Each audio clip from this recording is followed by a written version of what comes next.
Je suis Pauline.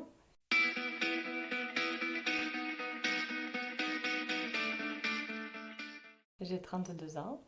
Je suis mésoise depuis toujours et je dirais que ce qui me décrit le plus, c'est que je suis hypersensible. Ah, moi, mes racines, elles sont à Metz. Elles sont ici. J'ai mon bateau a jeté l'ancre dans le port de Metz ouais, c'est vraiment ici que je me sens chez moi. Euh, et à côté de ça, je partage mon cœur, on va dire, entre Metz et l'Italie, qui est depuis toujours, et je ne sais pas trop l'expliquer, mon pays de cœur et vers lequel je retourne toujours. C'est très, très étonnant, mais je me sens chez moi là-bas, vraiment. Et, euh, et ce qui est rigolo aussi, c'est que j'ai l'impression d'avoir une autre personnalité quand je parle italien, beaucoup plus extravertie, beaucoup plus euh, libérée, on va dire. Et voilà, ce sont deux facettes de moi sur lesquelles j'aime beaucoup jouer. Moi, je vis dans ma tête, hein. Clairement, depuis enfant, je suis dans les livres, je peins, j'écris, trop peu à mon goût. Je prends pas assez de temps pour le faire, mais oui, une grande partie d'imagination. J'essaye justement de m'ancrer un peu plus, hein, d'être un peu plus sur terre, de me rapprocher du côté matériel, parce que c'est pas du tout mon fort. Toujours chez moi, tout est dans l'émotion de toute façon. Ça sort de tous les pores de ma peau, que ce soit par ma voix, quand je parle, quand je raconte, par l'écriture, par la peinture. C'est que je ne sais pas dire non. Je me laisse parfois bouffer par les autres. J'ai un seuil de tolérance qui est assez élevé. Et du coup, voilà, du coup, je vais me laisser faire. Et puis un jour, je vais me rendre compte que c'est allé trop loin et là, je vais réagir au quart de tour sans que les gens comprennent en fait ce qui se passe. Je dirais que c'est mon hypersensibilité justement. C'est quelque chose qui n'est pas facile à gérer au quotidien. On prend tout de plein fouet. Mais ça permet d'avoir une vision assez lucide des autres, de leurs besoins, de leurs souffrances et du coup d'être plus à même de leur venir en aide. L'hypersensibilité se traduit par le fait qu'il n'y a vraiment aucun filtre. C'est-à-dire que tout ce qui va être émotion, qu'elle soit positive ou négative, va être décuplé. Typiquement, je pleure très facilement.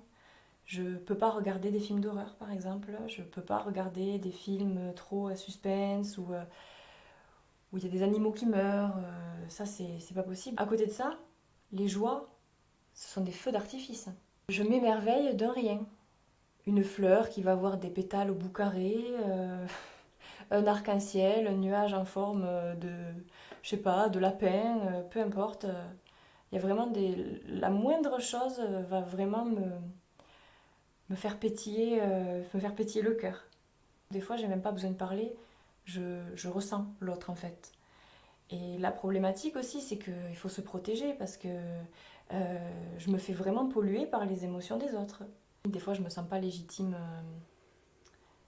d'être heureuse en fait. C'est très bizarre, hein, ça va loin, mais euh, depuis toujours, j'ai cette espèce de culpabilité à être heureuse. La psy chez qui je vais m'a dit très récemment, hein, je pense que vous êtes HPI. Et elle m'a conseillé des livres que j'ai lus et dans lesquels je me suis reconnue. Et je pleurais presque en lisant les livres parce que je me suis dit, mais enfin, je comprends. Toutes ces années à me sentir différente des autres, à pas pouvoir vivre les expériences que vivaient mes camarades de classe qui sortaient entre eux les après-midi, qui fumaient des cigarettes et tout. Moi, je me suis toujours dit non, le tabac c'est mal. J'ai toujours eu l'impression quelque part d'être trop mature ou même vieille, je sais pas comment on pourrait le dire, pour mon âge et ça m'a quand même handicapée au niveau des relations avec les autres. La souffrance. La souffrance des autres, vraiment, c'est quelque chose qui, pour moi, est insupportable. Quand je vois quelqu'un qui souffre, je souffre avec. Et bien sûr, la souffrance des animaux. Ça, c'est quelque chose qui me touche énormément. Il n'y a pas beaucoup de sujets qui me mettent en colère, hein. Mais vraiment la cause animale, oui. Parce que j'ai du mal à comprendre qu'au XXIe siècle, les hommes puissent encore faire du mal aux animaux et n'aient pas cette conscience du fait que ce sont des êtres qui souffrent, comme nous, et qui ont juste vocation à vivre heureux, et qu'on les laisse tranquilles en fait.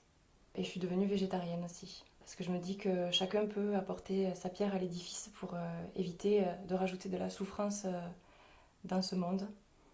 C'est comme ça que moi, j'agis à mon niveau. Les choses simples de la vie. Être avec ma famille, mes amis, avoir les pieds dans la terre, couper du bois, enfin voilà, des choses vraiment toutes simples, promener au bord de l'étang. Vraiment, pour résumer, je dirais être chez moi en fait, avec mon clan. La culture et la langue italienne, vraiment, ça c'est depuis toute petite, c'est quelque chose qui me prend aux tripes.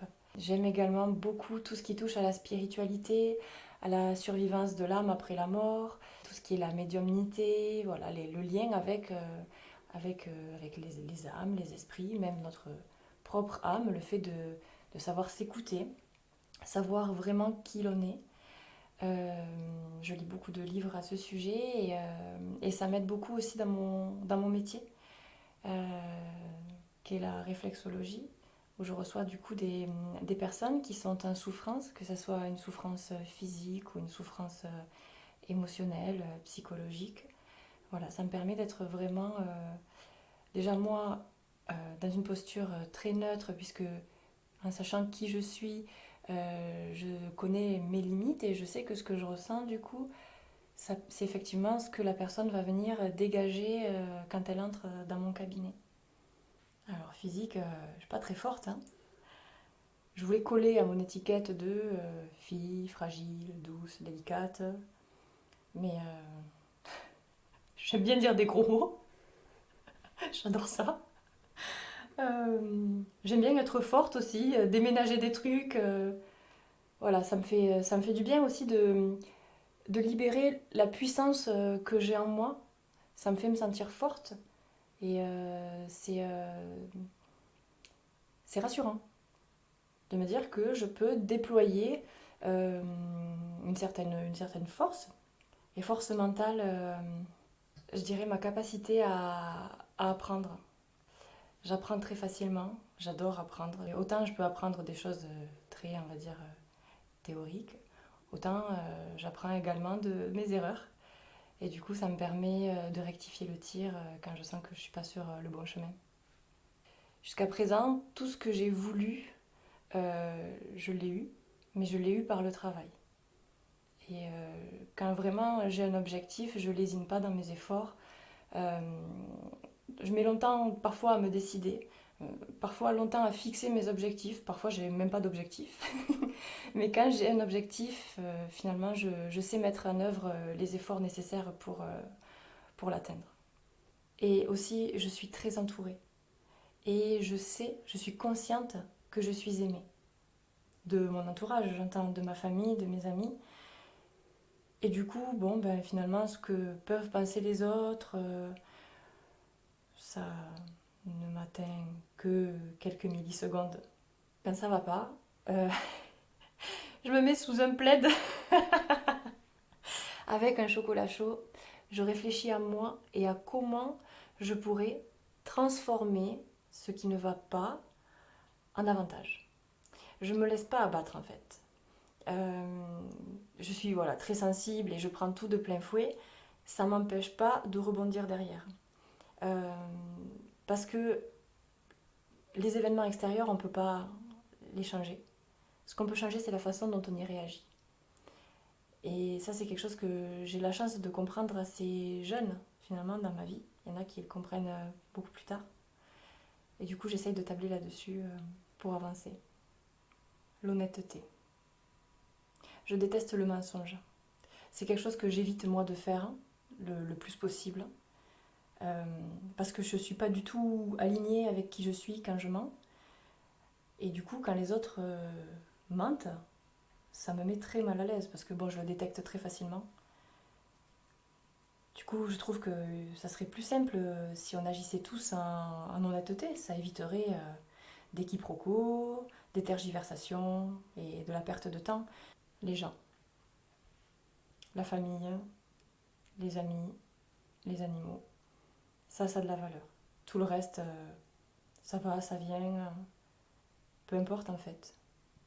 Tant que les gens sont en bonne santé, qu'on est entouré de ceux qu'on aime, qu'on a un toit sur la tête et un repas chaud, je pense qu'on a déjà toutes les clés pour être heureux. J'ai pris des chemins tortueux, pas le chemin le plus direct en fait, pour arriver finalement à qui je suis. Et je crois justement qu'il m'a fallu euh, me chercher, affronter des obstacles pour savoir finalement qui je suis. Parfois, quand on vit des choses compliquées, c'est difficile de se dire que ça va nous faire grandir, que c'est pour une œuvre plus grande. On reste forcément focalisé dans la douleur ou la souffrance ou la difficulté. Et je trouve que c'est beau de pouvoir regarder avec le temps, un peu plus de recul, et de se dire ah mais je comprends pourquoi il a fallu que je vive ça.